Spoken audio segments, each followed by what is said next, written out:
Hello 10th class अपना chapter number 17 आर्थिक समस्या और चुनौती, जिसमें गरीबी और बेरोजगारी, जिसमें हमने गरीबी के बारे में पढ़ा। अब गरीबी निवारण की जो क्या क्या हम उसके लिए उसको हटाने के लिए क्या व्यू रचना कर सकते हैं उसके बारे में हम पढ़ते हैं ना। गरीबी का विषय चक्र भारत में पकड़ मजबूत कर रहा है, जिसके कारणों को संक्षिप्त में जानकारी दी गई है, जिसके आधार पर गरीबी घटाने में किस प्रकार की व्यू रचना अपनानी चाहिए समझना सरल होगा। अभी तक 11वीं पंचवर्षीय योजना पूरी हो गई है, तब तक भारतीय अर्थतंत्र में विकास की रणनीति में और कार्य योजनाओं में ग्रामीण क्षेत्रों की उपेक्षा मुख्य जिम्मेदार हैं। भारतीय अर्थतंत्र का स्वर्ण शिखर भले ही शहरों में है, परंतु उनकी जड़ें तो गांवों में ही हैं। गांव ही भारतीय अर्थतंत्र का हृदय है, इसीलिए उसे जीवंत और समृद्ध रखने के लिए अंदाजपत्र में से बड़ा हिस्सा ग्रामोद्धार पर खर्च किया जाना चाहिए था। भारत का सच्चा आर्थिक विकास, सामाजिक विकास और सांस्कृतिक विकास गांवों के विकास द्वारा ही संभव है। इसीलिए वर्तमान सरकार ने ग्रामोदय से भारत उदय के कार्यक्रम द्वारा ग्रामोद्धार के स्थान पर देशोद्धार के मूल विचार को अमल में रखकर केंद्र और राज्य सरकारों ने गरीबी निर्मूलन के लिए ग्रामीण क्षेत्रों में ढांचागत सुविधाएं, कृषि क्षेत्र का विकास और गृह उद्योग, कुटीर उद्योग, लघु उद्योग के विकास पर विशेष बल देकर अनेक नई योजनाएं और कार्यक्रम अमल में रखे हैं। इसके द्वारा रोजगार के अवसर मिलेंगे, परिणाम स्वरूप आय बढ़ने से गरीबी घटेगी।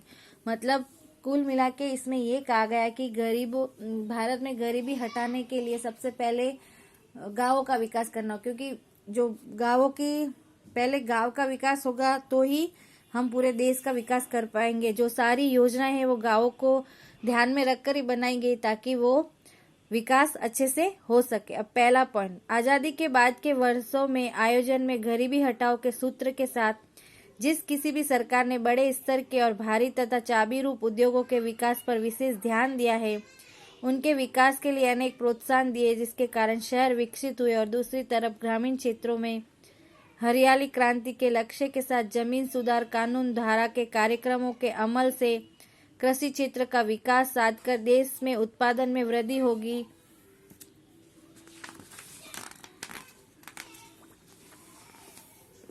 रोजगार के अवसर बढ़ेंगे, रोजगारी बढ़ेगी और उससे आय बढ़ने से गरीबों की स्थिति सुधरेगी। उद्योगों के विकास में से उद्योग मालिक को मिलने वाले आर्थिक लाभ, उद्योग मालिक, धनिक किसानों, जमींदारों जैसे धनिक वर्गों को मिलती आय की वृद्धि का लाभ क्रमशः गरीबों तक पहुंचेगा और इससे गरीबों की संख्या घटेगी। परंतु ये व्यूहात्मक आशावाद ठगी निकला। देश में आर्थिक विकास की गति धीमी रही।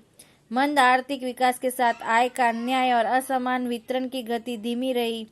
मंद आर्थिक विकास के साथ आय का अन्याय और असमान वितरण होने से आय और संपत्ति का केंद्रीकरण समाज के शीर्ष के कुछ धनिकों के हाथ में ही रहा। इस प्रकार आर्थिक विकासों के लाभ का विस्तरण न होने से गरीबों की स्थिति में कोई सुधार नहीं हुआ। आय के असमान बंटवारे से धनिक अधिक और गरीब अधिक गरीब, मतलब जो धनवान था वो ज्यादा धनवान बना, क्योंकि सब स्थितियां उनके पास ही चली गई, सारा धन उनका पास ही चला गया। तो धनवान हो गया और गरीब हो गया। सरकार ने आय की असमानता दूर करने के लिए कर की नीति में गरीबों को जीवन की अनिवार्य वस्तुएं प्राप्त होती रहे, उसका उत्पादन बढ़े। इस उद्देश्य से अमीरों के उपयोग की चीज वस्तु और सेवाएं, मौज शौक तथा भोग विलास की चीज वस्तु और सेवाओं पर तथा उनकी आय पर ऊंचे कर लगाए। इसके साथ ही गरीबों की न हो इसे ध्यान में रखकर ऐसी उपभोग की जीवन आवश्यकताओं की वस्तुओं का सार्वजनिक वितरण प्रणाली अधीन उचित मूल्य की दुकानों द्वारा निश्चित प्रमाण में राहत दर पर स्थानीय आपूर्ति के द्वारा उनके जीवन स्तर को ऊंचा लाने का व्यू अपनाया। इस तरह धनिक वर्गों की वस्तुओं का उत्पादन घटे और उत्पादन के साधनों का बंटवारा गरीब की चीज वस्तुओं के उत्पादन की तरफ बढ़े, ऐसे प्रयत्न सरकार ने किए। इस प्रकार गरीबों की रोजगारी बढ़े, कार्य क्षमता बढ़े, उत्पादन बढ़े और अंत में आय में वृद्धि हो तो जीवन स्तर भी सुधरे, ऐसे प्रयत्न सरकार ने किए हैं। गरीबी समाप्त करने के लिए कृषि क्षेत्र पर विशेष बल देने की आवश्यकता समझकर सरकार ने जमीन सुधार धारा के उपाय, जमीन सीमा मर्यादा धारा, गणोत धारा, कृषि मालिका की सुरक्षा जैसे अनेक कानूनों से ग्रामीण क्षेत्र के धनिक किसानों तथा जमींदारों की आय में कमी करके भूमिहीन कृषि मजदूरों, गणोतियों की आय में वृद्धि हो। इस तरह गरीबों की स्थिति में सुधार लाने की व्यूह रचना अपनाई है। चौथा पॉइंट है सरकार ने कृषि पर आधारित अन्य उद्योग अन्य प्रवृत्तियां विकसित हो, जैसे कि पशुपालन, डेयरी उद्योग, मत्स्य उद्योग, कुटीर उद्योग, लघु उद्योग को विशेष प्रोत्साहन सहायता दी। स्वावलंबन क्षेत्र में यंत्रों का कम उपयोग, ऐसे धंधे उद्योगों में रोजगारी बढ़े तथा परंपरागत व्यवसाय, हस्तकला और कुटीर उद्योग के लिए प्रोत्साहन नीतियां घोषित करके आर्थिक सहायता दी। कुछ गृह उद्योग को कानून से आरक्षित रखे, जिससे ग्रामीण क्षेत्रों में रोजगार के आर्थिक अवसर सृजित हुए, ग्रामीण युवकों को वैकल्पिक रोजगार के लिए अवसर मिले। इस उद्देश्य से शिक्षण, प्रशिक्षण और कौशल में वृद्धि हो, ऐसे प्रबंध किए जिससे उसमें रोजगार लक्षी क्षमताओं का विकास हो, रोजगार के नए क्षेत्र खुले, जिससे आय बढ़े और परिणाम स्वरूप उनकी स्थिति में सुधार लाने की व्यूह रचना के रूप में अनेक कल्याणकारी स्वरोजगारी के कार्यक्रम सरकार ने लागू किए हैं। सरकार ने ग्रामीण क्षेत्रों में शिक्षण, स्वास्थ्य, आवास, रोजगारी, परिवार नियोजन, संचार, आंतर सुविधा युक्त ढांचे में सुधार किया। सिंचाई, सड़क, फसल संरक्षण, कौशल और प्रशिक्षण क्षेत्र, कृषि क्षेत्र में सुधार किए। फसल की विविध प्रजातियां विकसित की। बीज, खाद, ट्रैक्टर की सुविधा के लिए सस्ते बैंक लोन उपलब्ध करवाकर ग्रामोद्धार के अंतर्गत अनेक महत्वाकांक्षी कदम उठाए। स्थानीय स्तर पर युवकों के लिए रोजगारी के क्षेत्र खोले, जिससे शहरों की तरफ स्थानांतरण घटे और शहरों पर जनसंख्या का भार घटे। ग्रामीण या नगर स्तर पर विद्यालय और माध्यमिक तथा उच्चतर माध्यमिक विद्यालय, नजदीक के अंतर पर कॉलेज शुरू करके टेक्निकल और व्यवसाय लक्षी पाठ्यक्रमों और प्रशिक्षण केंद्रों की सुविधाएं खड़ी की। युवक युवतियों को उच्च शिक्षण पूरा करने तक अधिक सहयोग के रूप में स्कॉलरशिप, फीस माफी की सुविधा, आश्रम शालाओं, कन्या शिक्षण के लिए आर्थिक सहायता द्वारा प्रोत्साहन जैसे अनेक कदम उठाए। महिला सशक्तिकरण के प्रयास रूप में महिलाओं को आर्थिक रूप से आत्मनिर्भर बनाने के लिए स्वरोजगार उत्पन्न करने के विविध सक्रिय प्रयास और कार्यक्रम लागू किए। इस प्रकार सरकार गरीबी के राक्षस को समाप्त करने में व्यूहात्मक रूप से क्रमबद्ध रूप से कदम उठा रही है। इन उपायों के लागू होने पर भी अर्थतंत्र में गहराई तक घर कर गई गरीबी की समस्या को जड़ मूल से उखाड़ कर फेंक देने के स्वप्न को साकार करने में और विश्व बैंक के 2030 तक के विश्व से गरीबी को निर्मूल करने के विजन को मिशन के रूप में पूर्ण करने में भारत को अभी भी कई मंजिलों तक कदम उठाने पड़ेंगे। अब गरीबी निवारण के क्या क्या कार्यक्रम किए गए। पॉवर्टी एलिवेशन प्रोग्राम, गरीबी को निर्मूल करने के उपाय को व्यूहात्मक रूप से सफल बनाने के लिए गरीबी रेखा के नीचे जीने वाले शहरी और ग्रामीण क्षेत्र के लोगों का सीधा प्रभाव हो, इस तरह विविध कल्याणकारी योजनाओं का सीधा आर्थिक लाभ उन्हें मिले। इस उद्देश्य से तथा रोजगारी के अवसर उपलब्ध करवाकर आय वृद्धि द्वारा गरीबी निवारण के कार्यक्रम अमल में लाए गए हैं। गरीबी निर्मूलन कार्यक्रमों योजनाओं को मुख्यतः 5 विभागों में बांट सकते हैं। पहला है वेतन युक्त रोजगारी के कार्यक्रम, मतलब जिनको वेतन मिले। स्वरोजगारी के कार्यक्रम, खुद का बिजनेस हो। अन्न सुरक्षा से संबंधित, मतलब धान वान देना। सामाजिक सुरक्षा से संबंधित और शहरी गरीबी निवारण के कार्यक्रम।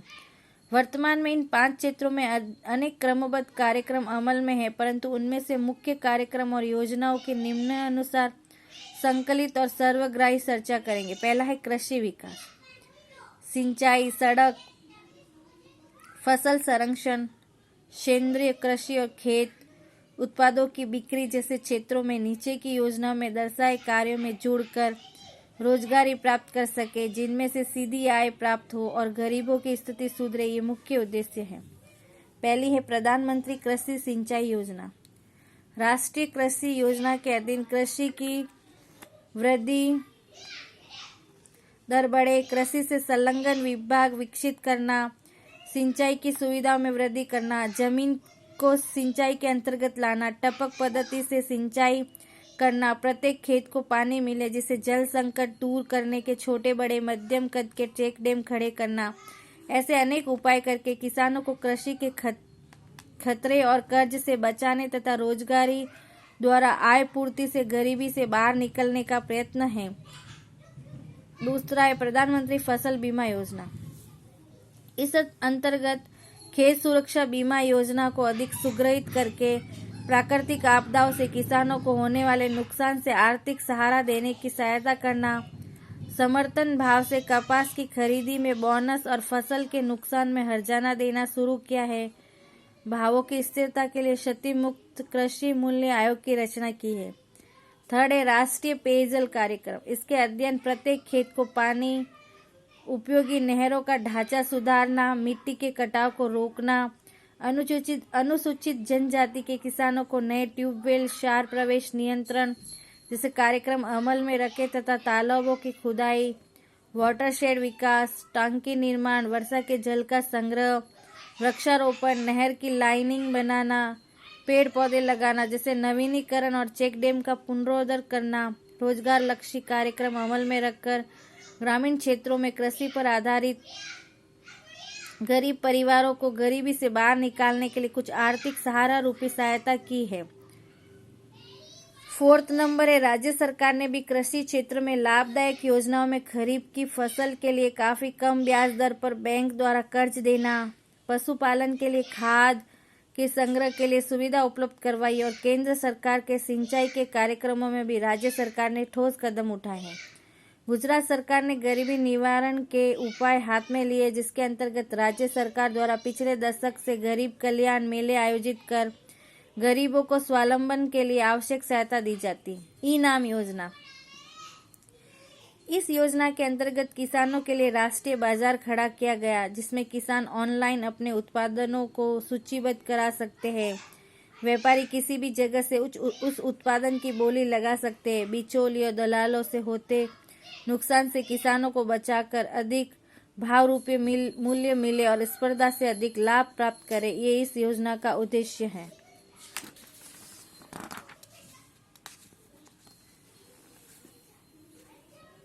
इस प्रकार कृषि विकास और अधिकतम लाभ मिले ऐसे कदम उठाए जिससे किसान कृषि व्यवसाय में जुड़े रहे, ये जरूरी है। दूसरा है ग्रामोदय से भारत उदय।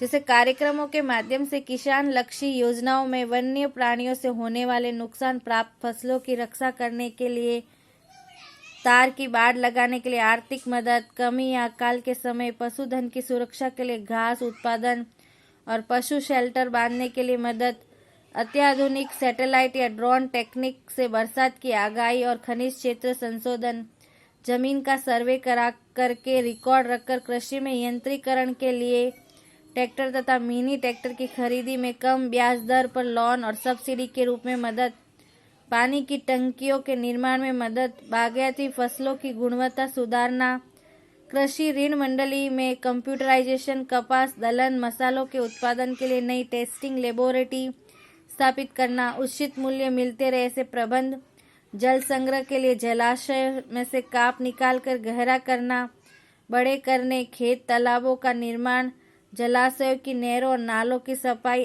तथा लंबाई में वृद्धि करना, जल मंदिरों का पुनः स्थापन और चेक डैमों की रिपेयरिंग और जल की संग्रह शक्ति में वृद्धि करने जैसे अनेक कार्यक्रम आयोजित किए हैं, जिसमें कृषि के अलावा के समय में रोजगारी मिले और साथ ही ग्रामीण क्षेत्रों में स्थायी संपत्ति का निर्माण हो।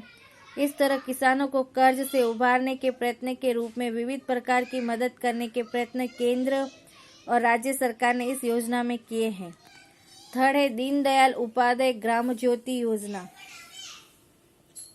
ग्रामीण क्षेत्रों में किसी भी प्रकार के अवरोध के बिना 24x7 यानी कि 24 घंटे सातों दिन रात दिन सतत बिजली की आपूर्ति करना, घरों में और खेतों में सस्ती दर पर बिजली देना, देश भर में बिजली की सुविधा बिना के 18,000 गांवों में बिजली पहुंचाने की नई लाइनें, नए पावर सबस्टेशन स्थापित करने तथा कृषि क्षेत्र के बिजली के साधनों की खरीदी में सब्सिडी के रूप में मदद करके गरीब किसानों की आय में सहायता करने का प्रयास, सौर ऊर्जा द्वारा बिजली प्राप्त करने, सोलर टेक्निक साधनों के लिए भी सब्सिडी दी गई है। फोर्थ है आदिवासियों के सर्वांगीण विकास के लिए वन बंधु कल्याण योजना के तहत सहायता। आदिवासी महिलाओं को पशुपालन के लिए संकलित डेयरी विकास रोजगार योजना के अंतर्गत कृषि विषयक और बागायती खेती के विकास के लिए फसलों के लिए मंडल बनाने में मदद, सजीव खेती ग्रेडिंग और पैकेजिंग का प्रशिक्षण और मार्गदर्शन दिया जाता है। समरस छात्रालय और स्मार्ट आश्रमशाला स्थापित की जाती है। 5वीं, सेंद्रीय खेती को प्रोत्साहन देने में रजिस्ट्रेशन में, फीस में मदद, कृषि सामग्री की खरीदी में मदद, किसानों को शिक्षण प्रशिक्षण की व्यवस्था, कम दर पर कर्ज, उचित बाजार व्यवस्था करने जैसे कदम उठाकर पर्यावरण की देखभाल और कृषि खर्च में कमी हो, इस योजना का ये उद्देश्य है। मुख्यमंत्री ग्राम सड़क योजना। इस योजना के अंतर्गत मार्गों के कार्यों का आयोजन किया गया। गांव एक दूसरे के साथ सड़क मार्गों से तथा हाईवे से जुड़े रहे, इसलिए ग्राम पंचायतों को मदद की जाती है। शौचालय निर्माण के कार्यों जैसे रोजगार लक्ष्य कार्यक्रम अमल में लाए गए। 7वां है मां अन्नपूर्णा योजना। इस योजना के अंतर्गत गुजरात सरकार ने सभी अंत्योदय परिवारों को और गरीबी रेखा के नीचे जीवन जीते शहरी और ग्रामीण क्षेत्रों के लोगों को प्रति परिवार प्रति मास 35 किलोग्राम अनाज मुफ्त में वितरण करना तथा गरीब मध्यम वर्ग के परिवार को सस्ते दर प्रति माह प्रति व्यक्ति 5 किलोग्राम अनाज जिसमें गेहूं 2 रुपये प्रति किलो, चावल 3 रुपये प्रति किलो के भाव पर उचित मूल्य की दुकानों द्वारा देकर राज्य की 3.82 करोड़ की जनता को इस योजना के अधीन शामिल करके अन्न सुरक्षा प्रदान की, जिससे आय का बड़ा भाग अनाज पर खर्च करने से बचेगा। इस बचत के माध्यम से अन्य उपभोग की वस्तुएं खरीदकर गरीब व्यक्ति के मुख पर मुस्कान लाकर जीवन स्तर में सुधार लाना योजना का उद्देश्य है। 8वां है सांसद आदर्श ग्राम योजना। इसके अंतर्गत सांसद द्वारा संसदीय क्षेत्र में दत्तक लिए गए गांव में शिक्षण, स्वास्थ्य, रोजगारी की सुविधाएं बढ़ाकर आधुनिक सुविधा युक्त आदर्श गांव की रचना द्वारा स्थलांतरण को रोकना, सार्वजनिक स्थायी संपत्ति तैयार करना, अच्छे जीवन स्तर का निर्माण करना, ग्रामोद्योग और सांस्कृतिक विरासत का जतन, सामाजिक समरसता के कार्यों द्वारा रोजगार उत्पन्न करने के प्रयत्न करना, मानव विकास में वृद्धि करना जैसे उच्च उद्देश्य शामिल किए गए। 9 है महात्मा गांधी राष्ट्रीय ग्रामीण रोजगार गारंटी योजना, महानरेगा। ये तो आपको पता ही होगा, अब तो आपको अच्छे से पता होगा क्योंकि गाँवों में ये बहुत चलता है और लॉकडाउन में लोग इसकी मदद से गाँव में ज्यादा दिन तक टिके रहे। महानरेगा रोजगार लक्ष्य कार्यक्रम हमारे गांव में हमारा काम साथ में मिलता है उचित दाम के नारे के साथ खूब ही लोकप्रिय योजना, जिसमें राज्य के ग्रामीण क्षेत्रों में रहते हुए परिवार के जो वयस्क सदस्य यानी कि 18 वर्ष के ऊपर जो शारीरिक श्रम कर सके, ऐसा बिना कुशल कार्य करने के इच्छुक ऐसे प्रत्येक परिवार के जीवन निर्वाह के अवसर बढ़ाने के लिए प्रति परिवार एक सदस्य को वित्तीय वर्ष में 100 दिन यानी कि पूरे साल में उनको 100 दिन भरने हैं, जिसमें दिन की रोजाना 7 घंटे, टाइम कितना होगा 7 घंटे वेतन युक्त रोजगारी देने का उद्देश्य है। मतलब पूरे परिवार में से एक जन जो कार्य को कर सके उसको पूरे साल में उनको कितने दिन भरने, 100 दिन भरने, और एक दिन में घंटे कितने 7 घंटे, उसके लिए भी उसको अच्छा वेतन मिलता है। यदि काम मांगने के बाद काम देने में सरकार असमर्थ हो तो नियमानुसार बेकारी भत्ता भी चुकाया जाता है।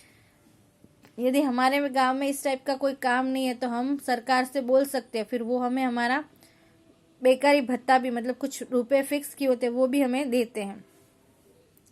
यहाँ ग्राम विकास के कार्य व्यक्तिगत शौचालय बनाना, व्यक्तिगत कुएं, भूमि समतल करने के कार्य, बागायती कार्य, इंदिरा आवास योजना के मजदूरी के कार्य, पशुओं के छपरे, जैविक खाद बनाना, मुर्गा बकरी के लिए शेड, मछली सुखाने के लिए यार्ड, केनाल सफाई, जल संग्रह के कार्य, मार्गों पर वनीकरण जैसे अनेक कार्य कराकर प्रत्येक परिवार को निश्चित वेतन युक्त रोजगारी देने की गारंटी देकर उन्हें गरीबी रेखा से ऊपर लाकर उनके जीवन स्तर को सुधारने के कार्यक्रम शामिल हैं।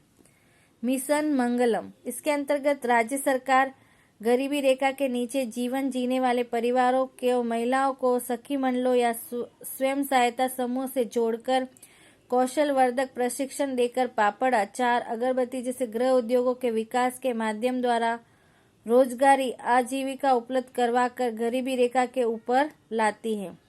11 है दंतोपंत ठेंगड़ी कारीगर ब्याज सहायता योजना। इसके द्वारा सरकार हस्तकला और हस्त बुनाई के कुटीर उद्योगों के कारीगरों को कच्चे माल की खरीदी के लिए कम ब्याज दर पर बैंक ऋण उपलब्ध करवाती है।